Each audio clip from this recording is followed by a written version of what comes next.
Asikubingelele sikwamukele kule channel. Sicela iqinisekise lapha ke usubscribe button ke.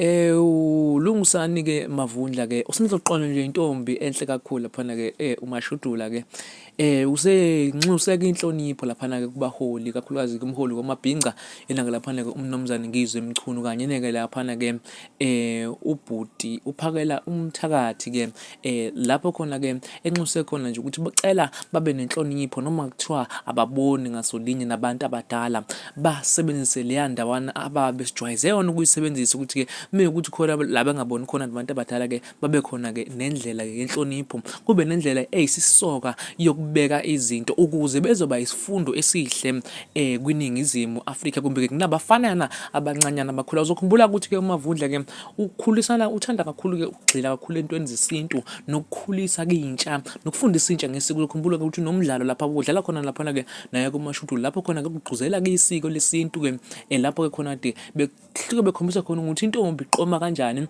kanti futhi ke umuntu osifazane ke kufanele umphathe kanjani ke othandweni.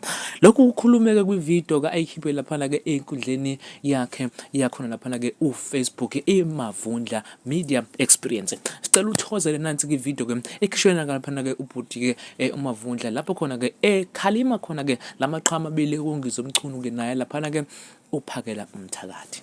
Ngifuna ukukhuluma nobuthi abadala laba esibathandayo lapha ebunsizweni ebubhinceni kuZulu benze imisebenzi eminingi emikhulu emihle ngibalwa ongizwe Mchunu kwamacingwane enkandla ngibala osibala uphakela umthakathi mfandabandaba kwaNongoma ngibala baningi nje kodwa nabo abangifikelayo kwamanje miningi imisebenzi emihle abasenzela yona kubalwa nezinkulumo ezisakhayo zisikhulise thina siyabafana abancane sibalandele futhi ngokungazenzisi ngoba bavela beyidosha elinonile ukuthi nathi singantongela kulona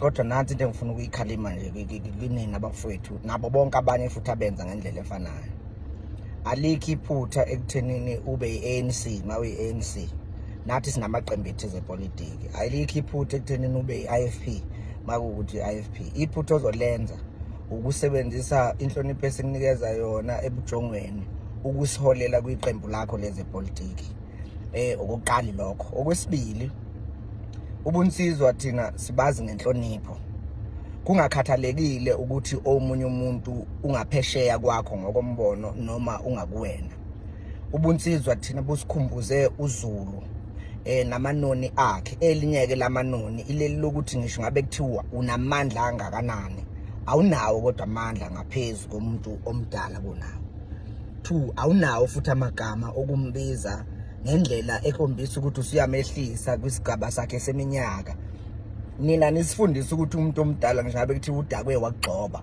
kuxolisa wena kuqala uthi awubaba nalo unyalo lami selingene ngaphansi kwakho ukulisusa umuntu omdala ungadinga ngithi uqhubeka kube ubunsizwa buzenze ngathi uyisimanyana noma ungesona ayikho into ebengiyithanda futhi ngisaqhubeka ngisayithanda ebiyenze usibali lapho uphakela umthakathi uma ezotalabha labo angavumelani nabo kodwa aqhubeka ababize ngabahlonishwa athi umhlonishwa usibanibani ushaya eceleni uma 8 umhlonishwa usibanibani ubona ukuthi abavumelani impela kodwa akalishile eceleni lelilani lenhlonipho manje ke yilokho thina vele ke sikwaziyo ukuthi asilwi nomuntu silwa nesenzo kamuva nje inkulumo zenu sezinakho ukufuna ukuyisusa lento enhle esinazela yona yokuhlonipha yokuphaphatha kubantu abadala akuphoqi ukuthi abantu abadala vumelana nabo akuphoqi ukuthi nize nibe seqenjini labo lezepolitiki musana ukuyivumela ipolitiki ukuthi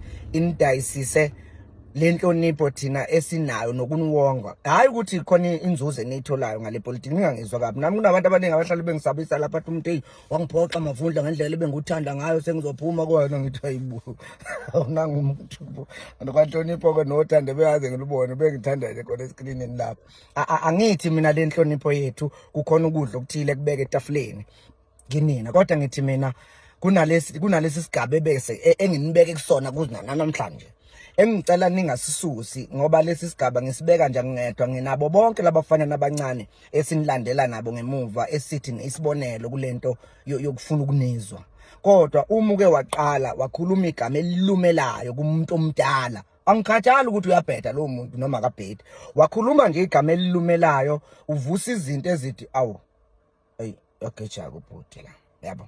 So ke lokhu ngikusho angifuni ngisho ukuthi ngithi ubhede iphubhuti, angifuni ngisho ukuthi ngize ngithi abekukhuluma kuyiqiniso noma kungamanga, angikho lapho.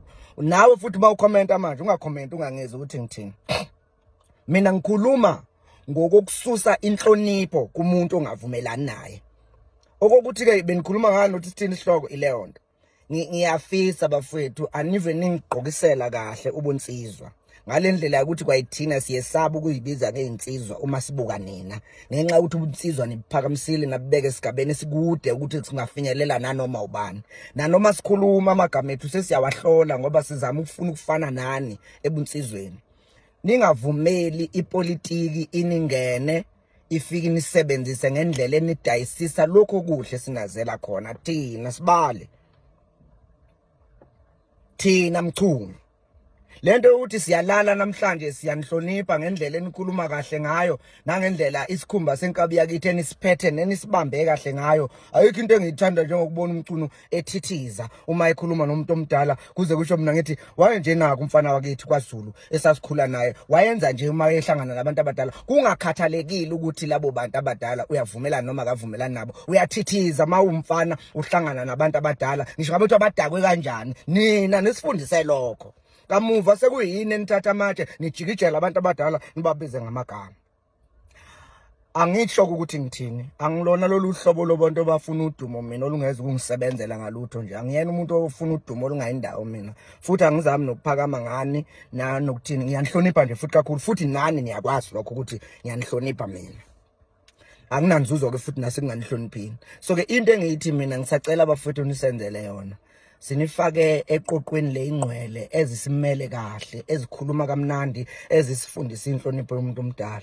Musani ukuvuma ukuba sinikhiphe sinifake eqenjini labafana abajikijela abantu abadala ngamatshe bakhulume nabo lento esijwayele ukuyibona eParliament. Ilungile mayise eParliament kubukwa eParliament.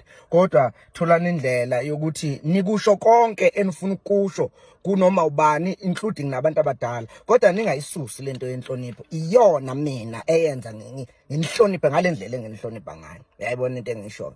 Nabaningi ke futhi ngicabanga ukuthi la sithistana khona nje. Sithwistana ngesikhathi usufuna ukungenza iANC ngenkani, usufuna ukungenza inkatha ngenkani, usufuna ukungenza iEFF ngenkani, usufuna ukungenza iDA ngenkani. Ngeke